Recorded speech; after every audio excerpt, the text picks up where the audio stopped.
Hai, Assalamualaikum warahmatullahi wabarakatuh.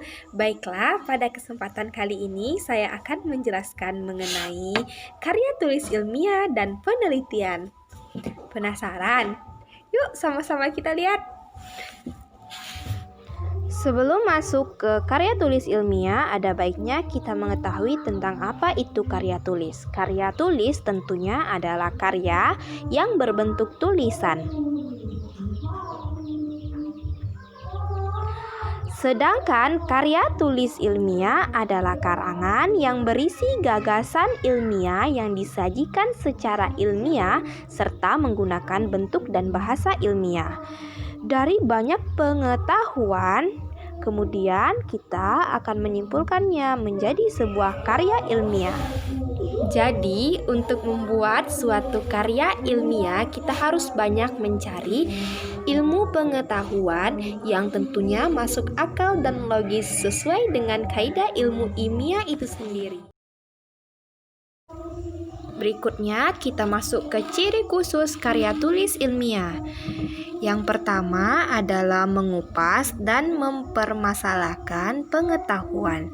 Jadi, tentunya karya ilmiah ini sangat erat hubungannya dengan pengetahuan. Yang kedua, yaitu menerapkan kebenaran ilmiah dan disajikan dengan metode ilmiah. Jadi, pada sebuah karya tulis ilmiah, pengetahuan yang didapat juga harus kita terapkan dan kita buktikan kebenarannya. Jadi, bukan asal-asalan ya, kita harus teliti. Berikutnya nomor 3, yaitu menggunakan bentuk dan bahasa ilmiah. Perlu ditekankan, jika bentuknya ilmiah dan bahasanya bukan ilmiah, maka itu bukan karya ilmiah. Atau jika bahasanya ilmiah tapi bentuknya bukan ilmiah, maka itu juga bukan merupakan sebuah karya tulis ilmiah. Diingat ya. Berikutnya, kita akan membahas mengenai kaitan karya tulis ilmiah dengan perkembangan ilmu pengetahuan.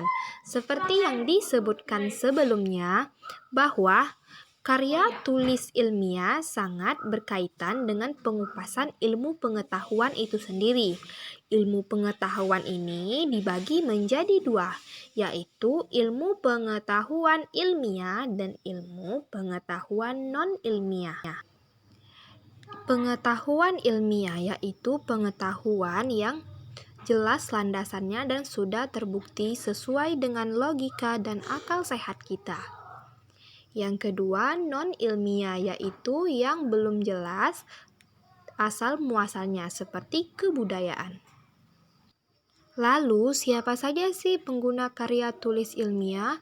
Pengguna karya tulis ilmiah tentunya adalah orang-orang yang berkecimpung di dunia pendidikan. Pengguna karya ilmiah yang pertama adalah para ilmuwan dan peneliti. Berikutnya adalah praktisi dan profesional pendidikan. Dan yang ketiga adalah para pelajar dan mahasiswa. Selanjutnya, karya tulis ilmiah populer. Apa sih yang dimaksud dengan karya tulis ilmiah populer? Jadi, karya tulis ilmiah populer ini adalah karya tulis yang menggunakan bahasa sederhana yang bisa dipahami oleh para pembaca dengan mudah. Langkahnya, nyatakan hasilnya, ceritakan sejarah kerja ilmuwan penemunya, deskripsikan jalan percobaan, dan cerita fiktif tetapi berdasarkan ilmu.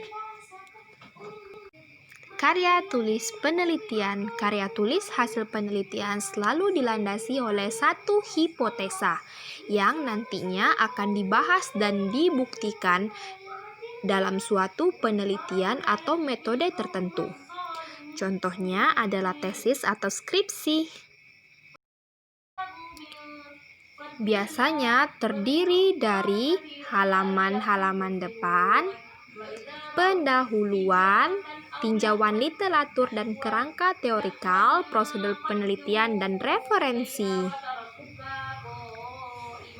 Jadi, begitulah presentasi singkat saya mengenai karya tulis ilmiah dan penelitian. Jangan lupa like and subscribe ya. Dah.